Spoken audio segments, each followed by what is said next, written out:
Alright, for objective number 2, we also wish to solve a logarithmic equation. This time our logarithmic equation will result in a secondary nonlinear equation once we eliminate the log. As we did with objective 1, let's start with a very clear goal of our learning objective. Solve a logarithmic equation that results in a secondary nonlinear equation. Specifically, we wish to solve this example problem, 6 plus 1/3, the natural logarithm of the argument square root of x minus 2 equals 7. Here's our solution process, or at least the beginning of our solution process. The very first thing we need to do is isolate the logarithmic expression. We need to first subtract 6 from both sides of the equation to eliminate the 6 that's added on. So in this step, we subtract 6. Of course, from both sides, as always. So we subtract 6 from both sides. 7 minus 6 is 1. 6 minus 6 eliminates the 6 from the left-hand side of the equation. Now we need to eliminate this 1/3 multiplier, 1/3 coefficient, by multiplying both sides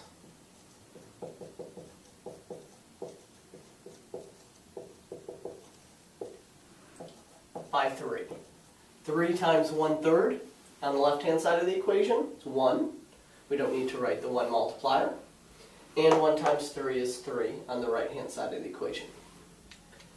Do you remember the next step from objective 1 when we were solving objective 1? Once we had an isolated logarithmic expression in our equation. Here's our equation. On the left-hand side, we have an isolated logarithmic expression. Do you remember the next step? Hopefully, you're saying to yourself, or saying out loud, it doesn't hurt to say things out loud, you remember it better, that we need to eliminate the logarithmic expression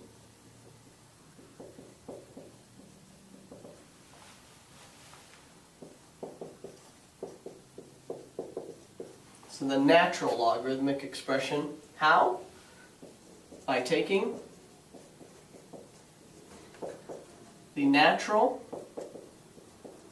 exponential function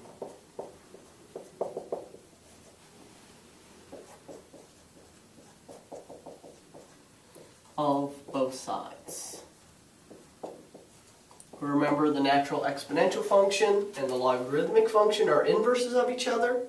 Therefore, when I take the natural exponential function of both sides, it will eliminate on the left-hand side.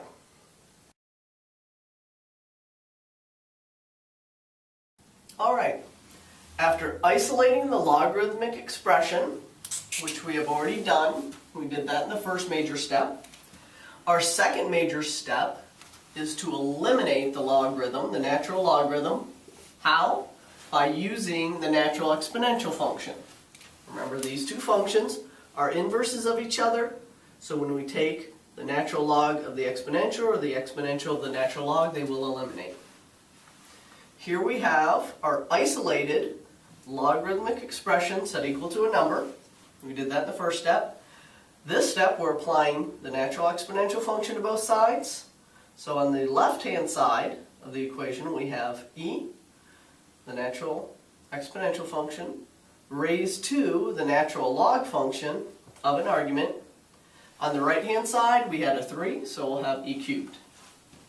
On the left-hand side of the equation, they eliminate. That was the whole purpose of taking the natural exponential function. They eliminate. We get the argument of the log. There's the argument. We just get the argument isolated.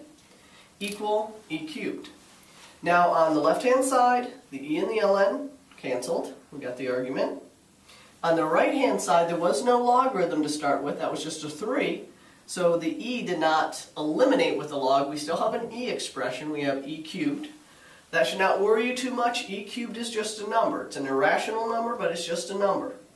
What is more interesting about this resulting secondary equation is this term right here. This is the square root of x. That's a nonlinear term. So let's take a quick review on the sideboard. of how to solve square root equations with one square root.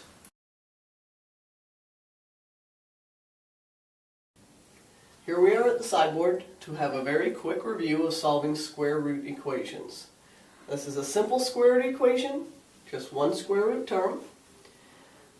This is not the same square root equation as on our main board. I wanted to do a simpler problem with nicer numbers. Not that our numbers are that awful on the main board, but remember we had that e cubed term. That's just a number, but it's a fancy little number and can throw students off. So I just wanted a very quick review of solving square root equations with very simple numbers. So here we have a radical equation. We need to isolate the radical, so we subtract 1 from both sides, 13. Minus 1 is 12. On the left-hand side, plus 1 minus 1 eliminate. We're left with 3 times our square root expression equals 12. We need to eliminate the 3 multiplier. We divide both sides by 3. 3 divided by 3 on the left-hand side, eliminate. 12 divided by 3 is 4. Alright, now we have an isolated square root expression. In order to eliminate the square root from both sides, we'll use the squaring. We'll square both sides. And this will eliminate the square root of x squared, just gives us x. 4 squared is 16. So this is our proposed solution to this simple square root equation.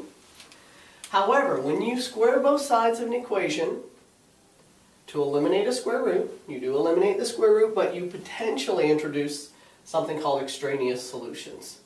So we always should check our solution if we square both sides. So let's plug it in to the original equation here. So our proposed solution is 16. We'll have 3 square root, plug the 16 in for x, plus 1. Does that really equal 13? What's the principal square root of 16? Principal square root of 16 is 4. So we have 3 times 4 plus 1 is 13. Still a question mark. That's 12 plus 1 equals 13, or 13 equals 13, and it's good.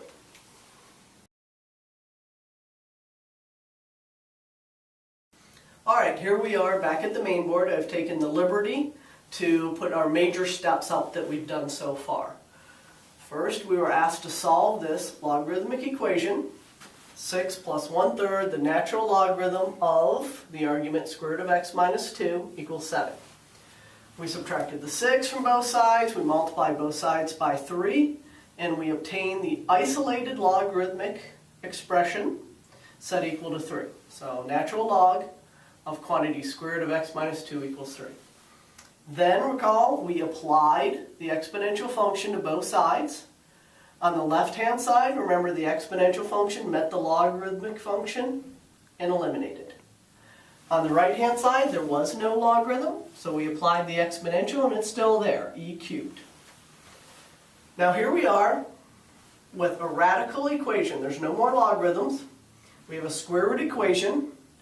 We just reviewed how to solve those first. We want to isolate the square root expression by adding 2 to both sides.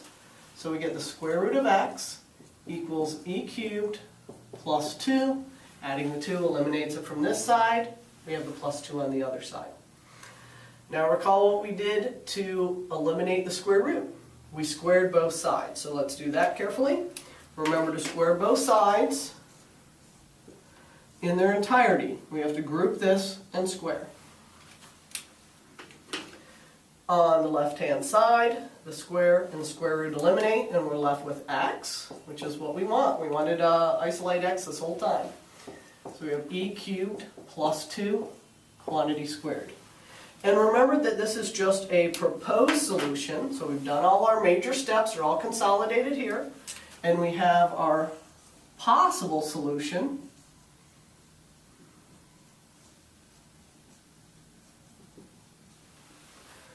But we still have to worry about domain restrictions.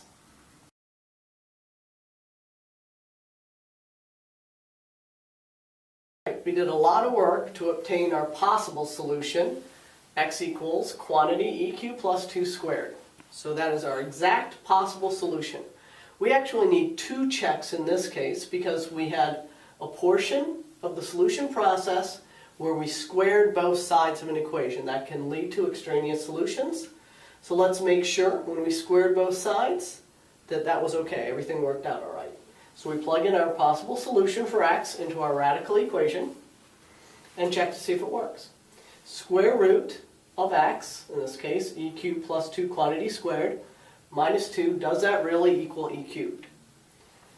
The square root and square eliminate. We obtain e cubed plus 2 minus 2 equals e cubed. The 2 minus 2 eliminate, and we get the obviously true statement e cubed equals e cubed. We pass the first stage of checking to see if our answer is valid. We also have to worry about the log domain issue. That's our second check. Remember, when we take the log of an argument, that argument, the thing we're taking the log of, must be positive. We're taking the log of the square root of x minus 2. There's our argument. Let's plug in our possible x, e cubed plus 2 quantity squared. Plug it into our argument of our log. The square root eliminates with the square. And we get e cubed plus 2 minus the 2. That was part of our argument, minus the 2. The 2 minus the 2 eliminate. We're left with e cubed. E cubed is approximately 20. It is a positive number. This is what we're taking the log of. We're taking the log of a positive number. It passed the test, and we're good. This is indeed our final solution, and it is a valid solution.